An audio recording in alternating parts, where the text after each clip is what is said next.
everyone, welcome to another week. Now, grading is creeping up for a lot of you guys, okay, and some of you guys are starting some new things, okay, which is going to be included in this video. So do pay attention. I always tell you this is, when you're in your classes, the main thing you're doing is learning new techniques or getting corrections on things that you might need to improve on. The actual practicing, okay, getting better and getting that muscle memory we talked about earlier, which is getting your body to react, react immediately in a very tough situation, just like self-defense or in combat, then you need to practice constantly at home. And this is what these videos are here for. Okay? It helps you this, and you can rewatch these over and over and try to look at the little basics, okay? Because there are a lot of things in martial arts. I want to always emphasize a point, which is there are no black belt techniques. There are only basics done at a black belt level. So what you're doing here, okay, all the things that I'm teaching you in these videos is something that all the black belts are practicing all the time as well, because these are very, very important, okay? And that's why you need to practice it. This is what you need to know very early on. Now, first is, in the past couple of weeks, we've been focusing mostly on our defense. For both kids and juniors, you've been working on your turtles and your side covers. Now this is your fallback move, right? Meaning that this is the block. A block means that you're blocking something immediately or directly, which means something's coming here, you're putting something in its path to stop it from moving. That is a block. If you ever hear a parry is moving against it. Okay, so you're moving it to the side. And usually this is a little easier in terms of how much force you have to do, and you don't get hit. But it is a lot harder, meaning that you have to see the move coming. A punch comes towards you. This is a lot easier to stop something than this, because if you get this one wrong, you get hit in the face. You did this one early, right? You can still do the block. Right? The timing is a little bit less essential, so do keep that in mind. However, more importantly is you do need to make sure it's nice and solid, because you are taking a full power of someone's punch, or maybe even a kick when you do this block. So it has to be strong. Now, how do we make it strong? Very simple. Let's come in a little bit closer. First of all, you have to make sure that your head or neck cannot move when you do this, okay? Which means if this happens and you get hit and everything bends back to the side, okay, it's useless. Because the main damage you get is not the hit onto the head, but it's your head flying backwards afterwards. So do keep in mind, this is what you do. Get your hands and find a part that doesn't bend. Okay, the best way to do this is pull your hands back as far as you can and just put that on top. This should be where it is. You cannot do it here. Now, most of you guys in class are still doing it like this, which is you're putting your second knuckles here, which means this bends. Now, this happens when people are on their instincts is they want to stay away from whatever is hitting them as much as possible. Right, this is very natural human nature, which is thing coming, I want to go as far as I can so I don't get anywhere near the thing hitting me. The problem is that once you leave your head, once you don't have the support of your head anymore, this is very weak. You get hit here, this is going to come back. So a lot of you guys end up just whacking yourself in the face, all right, and it's not comfortable. You're essentially palm striking yourself in the nose, in your eyes, on your chin, and that's how you get hurt. So remember, push this here, push your head into it. I want you to push it in, which means I'm using this head, I'm pushing it in. I'm not just putting it there, I'm pushing it in. Why? Because it strengthens this up, strengthens this up. Now this whole structure is super strong now. So if it's hit here, the only way they can go through it is if they break my arm. And that is very, very hard to do, even if you're really small. Right, and they have to hit me really hard. And most of the times, rather than breaking your arm, you're going to fly backwards. Flying backwards is not a big problem. Okay, which means you're actually further away from the person and you can probably run now. Okay. What happens is if they're hitting really hard and they hit you.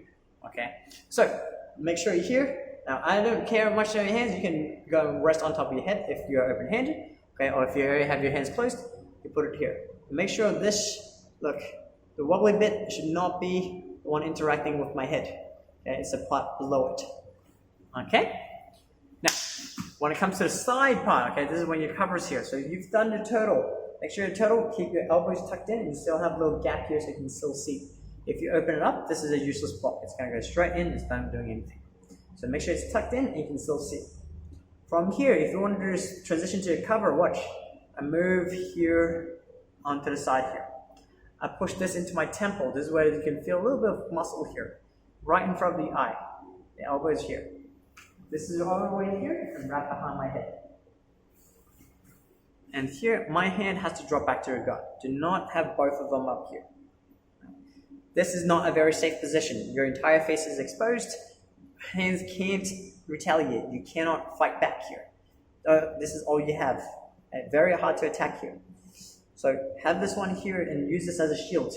I can go to the side, I can look in front, and if I need to, this comes and bam, or this comes and block, or this comes and block. Alright, but never have both of them up. Okay. So those are your side covers. Boom, boom, and turbo. So go home, practice that. Moving on for the juniors only. Okay, remember kids and juniors are both practicing now. For the juniors, you're also working on your hooking block. This is a very fundamental block for Goju. This is one we use more than all the other blocks we use, because this sets up a lot of grabs. So this is a very important one. Keep an eye out for this one. Number one, you can practice in a hegarashi or sanshin. It doesn't really matter. The block itself, I want you to think about that parry. Remember, moving something to the side, past the center line. Very important to know. Once I'm here, if I'm blocking strong here, remember, if my arm is below the other person, it's really hard to move someone over the crop. But if I'm up top already, moving someone to the side is easy. So what I'm trying to do here is I'm moving the danger away. Remember, this is not very fast enough. Very hard to catch someone like this. But this is easy. As that comes up, this is going to come over here. My palm is still facing down. I can move facing up here. Sorry, facing up. Alright, look at my hands here. As I turn, I'm swiping across. And then at the last minute here, I'm twisting. And I'm doing the same thing on both sides. Alright, look, both hands. Look at this hand as well. Twist. Twist. Twist. The idea is, my elbow should still be in front. I am not pointing back to the side this way. Okay, if I'm looking straight that way, my arm is still in front. I'm still on the side of my arm this way. My fingers end roughly at the same level as my shoulders. Boom. My fingers are pulled in as much as possible, and my thumb is tucked in as well. Don't have it outside here. I'm grabbing in here. Don't have it too far in either. So don't have it like this. Alright. Have it to the side and pull back. This should be burning. This should really hurt because you're pulling all those muscles back. It's keeping this tight, because the hook, remember, is not the fingers. The hook is this little corner of the wrist here, and pulling back, and the back of the hand can also be the hook, and pulling back this way. So that is the hook. So here, this is where you're blocking, solar plexus level. Parry, turn, and push. Parry, twist, and grab. Parry, twist, grab. Parry, twist, bang. Now remember, the block itself doesn't actually have a grab. I'm here. Remember, the hands are here. The grab happens afterwards when I pull back. The reason why the hooking block is so important is for Goju style, especially when you get to the point where it's past just punching and kicking, is where you start controlling the other person. The whole idea of the style is self-defense. I am stopping the other person from attacking. If we're both here, okay, all the time, he's still got a very good chance of hitting me. At least the chance isn't ever zero. So what I want to do is get to the point where I can hit him and the other person can't hit me. How to do that? I grab, I control. Once I've got control of the person, okay, I've gripped, I've pulled that person in. Now, the person's stuck here. Bam, bam, bam. That's where that control is. So go home, make sure you're practicing parry, twist, grab, and finishing that way. Once you have a little bit of exercise on that one, okay, use your footwork. Think about doing it in sanshin, moving forward, moving backwards. We've done that exercise earlier on, which is step, kake, kensetsu. Work on all that, feel for that twist and grab. Even get your parents or maybe some siblings to practice how to grab and pull. You should be very strong here. All of this is tightened up. Alright, so that's it for this week. Okay, keep practicing, especially this week it is quite a lot of stuff for you. Juniors, the opening block is not an easy thing to do, but it is fundamental for us. Okay? I'll see you guys a little bit later.